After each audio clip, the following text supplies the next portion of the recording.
Talking about having understood the relevance of Stokes' law with respect to sedimentation rate, and in order to understand its limitation, because the limitation of Stokes' law will influence the stability of suspension dosage form. That is why it is placed as a separate characteristic in order to understand the stability of suspension dosage form. It is mainly based on limitations of Stokes' law. Stokes' law has several assumptions. As seen, that the law says that it is not giving clarity with respect to, it is though directly related to the diameter of the particle, it is not talking about the concentration. So we can clearly interpret that the law of Stokes is invalid if it is highly concentrated suspension form. The law says that it is valid only for dilute pharmaceutical suspensions wherein the content of the dispersed phase should not be more than 2%, as if it is more than 2% solids, each individual uniformly dispersed solid particle will not be getting uniformly wetted by the solvent as the dispersion medium. So in that context, if law of Stokes has to be obeyed for understanding the rate of settling, it is very important that Stokes' law has to be applied only on diluted suspension forms wherein the solid content should not cross 2% of the total weight. The second assumption or the limitation of Stokes' law is, if it is a concentrated suspension, there might not be clarity with the rate of settling, because when the particles are more, its exposure to solvent may not be uniform or may not be at all. So in that case, the question of settling becomes more, because when particles are not being wetted, it will settle down and its interaction amongst each other might increase. So this again is a limitation of Stokes' law. The next limitation of Stokes' law is with respect to what should be the shape and size. Although it is mentioning that it is directly relation, but it is not clearly to be understood that what should be the shape of the particle and the size of the particle. It is very important to note that it only will obey if the particle is spherical and monodisperse. So one has to be very careful in selecting the size reduction process of the insoluble drug, that the particles which are size reduced and collected should be spherical in shape and it should be as individual entities, so that they can be dispersed as monodispersed particles in the dispersion medium. So these are not real systems. So in real systems, the challenges are more, whereas this is an hypothesis stating that if the particle is spherical and monodisperse, we will get a stable suspension. So that is what is the hypothesis of Stokes' law. So it is very important to understand that since the law is hypothetical in some context, how can we talk about its limitation? The parameters on which we can elaborate the discussion of limitation of Stokes' law can be with respect to negative density. As it's mentioned that the density difference between dispersed phase and dispersion medium should be bare minimum. So we are not talking about negative density, which is the difference in Stokes' equation. Also we are not talking about in Stokes' law what will be the influence of high content of dispersed solids. Now for example, if we are formulating a suspension of a drug whose dose is larger, so in that context one has to be very skilled to incorporate the high content of the dispersed solid and achieve a stable suspension. The Stokes' law is also not talking about dielectric constant, because the electrical energy on the surface of the particle, what will be the influence or the impact on the stability. And also we are not talking about Brownian movement. More the particle movement, more will be the aggregation possibility. So Brownian movement concept is also not been taken care with respect to Stokes' law. So these are the limitations. Now the third aspect which one has to understand in order to understand the stability of suspension dosage form is, we are talking in context of flocculated system or are we talking in context of deflocculated system. Now sedimentation is inevitable because we are dispersing an insoluble solid in a dispersion medium which is nothing but a suspension. So as we know that we can play with the property of settling either by making it into flocculated type or deflocculated type. So the stability also can be discussed based on whether the suspension formulation under consideration is designed to make a flocculated system or the design and the approach is for a deflocculated system.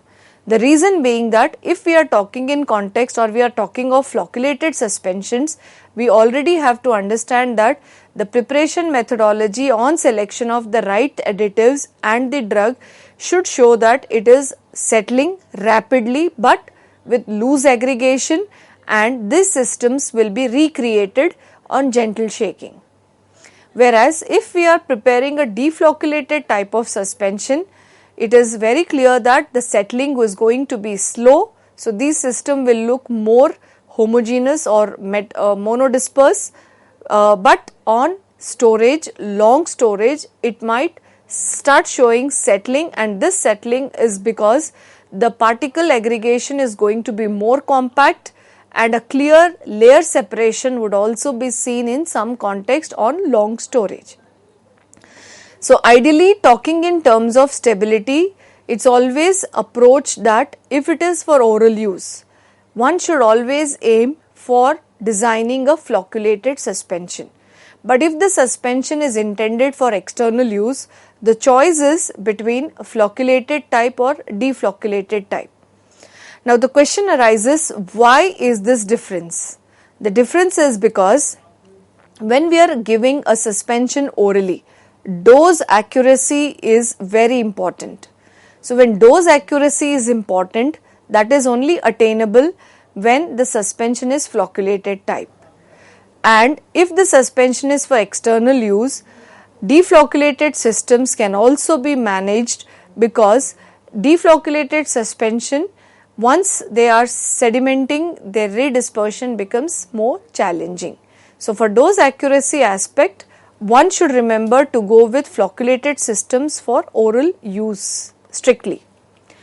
The next concept one has to bear in mind in order to establish good stability of suspension dosage form is using the concept of controlled flocculation. Now this is either talking, we have understood what is flocculated, on the other side we have understood deflocculated. Now a formulation chemist has to be smart enough to have a midway approach. So midway approach is by going with the concept of controlled flocculation, because one side in flocculated systems rate of settling is faster and redispersion is easy, whereas on the other side in case of deflocculated system rate of settling is slower but redispersion is very challenging. So either of the system is not a good system in true sense, because faster settling should never be accommodated and slow redispersion is also not accommodated. So for that reason, one has to understand that during formulation of a suspension, the approach of controlled flocculation would be a rescue mean. Now in order to understand controlled flocculation, we already have understood that in case of flocculated suspensions, it is important that rapid sedimentation should be stilted, or it should be in a way slow, or it should be totally stopped. Now that is very difficult because we are one side saying that settling is going to be inevitable, and why we want it to be stilted, because accuracy of dosage on measurement of dose either on standing or on redispersion should be possible and accurate. So for that reason we always go with flocculated approach and we aim that we achieve a stilted preparation, but that is not easy to attain. So we have an approach where we can have an intermediate condition called as controlled flocculation, wherein if the product is with the phenomena of controlled flocculation, this could be a very acceptable formulation. In order to understand the concept of controlled flocculation, first we need to understand what is the extent of flocculation. How a system is judged by its extent of flocculation, and extent of flocculation has to be understood. For that we need to understand two parameters. One is sedimentation volume and second is degree of flocculation. When we are talking about the first factor, sedimentation volume, that is represented by capital F. Now sedimentation volume is nothing but a ratio or the difference between what is the volume of sediment to the volume of the total suspension. So one side we are preparing a stable suspension, that is total volume that goes in the denominator, and on standing it will form a floccule kind of structure which is on the numerator, which we say volume of the sediment. So once we measure both and we substitute in the equation, we can find out what is the sedimentation volume of the suspension under study. Now to make it more easier to understand, if the system is flocculated type and the sedimentation volume is 0.8, it indicates that 80% volume of suspension is occupied by the loose floccules as the sediment. That means out of 100 ml of the suspension, 80 ml of the preparation is appearing as a uniform dispersion. That means rate of settling is very slow and it's loose. So that 20% is accommodatable because this on gentle shaking will lead to 100% redispersion. So such systems are flocculated type. So based on the sedimentation volume, we also can identify type of suspension. So if the question is put other side or the other way, how one can understand the prepared suspension is flocculated or deflocculated type, the answer is it can be adjudged or determined by measurement of sedimentation volume. And sedimentation volume can be judged or it can be calculated by finding out what is the total volume of the suspension, and on standing for a definite period of time, what is the volume of the sediment formed. The difference will give what is the sedimentation volume. So please remember that if the sedimentation volume value is on the higher side, because ideal system is having a value of 1, where 100% system is in dispersion state. So any value which is nearing to 1 is a flocculated system. Now on the contrary, if the F value or the sedimentation value is 0.2, this can be understood as that out of 100 ml, 20% of the system is dispersion. That is, only 20% is looking like a dispersion and 80% of the system has resulted in formation of a sediment. So here it can be concluded that such a system is a deflocculated type, because deflocculated will settle slowly, and once it is settled, it will form a compact cake. So the value which is smaller in value will be a deflocculated system, and the value which is bigger will always recommend or refer to a flocculated system. And as I mentioned, if the value of F is 1, then this becomes an ideal system. An ideal system wherein all the particles are dispersed throughout the dispersion medium, and then we call this system to be flocculated type. And on the contrary, there is no sedimentation in the system, there is no concept of caking, and then this system becomes very aesthetically elegant preparation, as there is no clear difference of two phases or there is no formation of any supernatant clear liquid. So these appear temporarily as homogeneous and monophase systems. A pharmaceutical suspension can sometimes have F value which is greater than 1. As I mentioned, F value equal to 1 is an equilibrium state or an ideal system. If the possibility of value greater than 1, then here it means that the ultimate volume of the sediment is greater than the original volume of the suspension. So even such systems are not very recommendable. And the next concept to understand with respect to extent of flocculation is degree of flocculation. As we discussed, sedimentation volume, that is F. Now we are talking about the second factor, which is degree of flocculation, generally abbreviated as beta. Now beta is equal to capital F upon F infinity. In other words, to define beta or degree of flocculation, this is basically to have understood that it is for flocculated systems, what is the sedimentation volume of the flocculated suspension, which is represented as capital F, to the sedimentation volume of the suspension, which is deflocculated type, that is F infinity. And when value of F upon F infinity is substituted, it is easy to calculate the value of beta, which is degree of flocculation. The sedimentation volume of the deflocculated can also be derived by rearranging the equation as F infinity, which will give you the sedimentation volume of deflocculated type by substituting the value of V infinity upon V naught. V naught is nothing but ultimate volume of the sediment, and here V infinity is, as understood in the previous step, F infinity will refer to the sedimentation volume of the deflocculated system. So one can establish the type of system, either flocculated or deflocculated type. Having understood whether it is flocculated or deflocculated type, the degree of flocculation can also be calculated by using these equations. So these equations will give us an understanding what is going to be the stability profile, because if the system is flocculated, what should be the correction approach, and if it is a deflocculated, what should be the correction approach. As already mentioned in my list of additive selection, under formulation of suspension, as already mentioned, in case of deflocculated, one should always add a thickening agent or a suspending agent. So going into the physical aspects of the formulation, one can tailor the reeds, and to make the system more stable, one has to have an approach of using the right excipient into the system, especially if it is deflocculated type, by adding a suitable thickening or a suspending agent.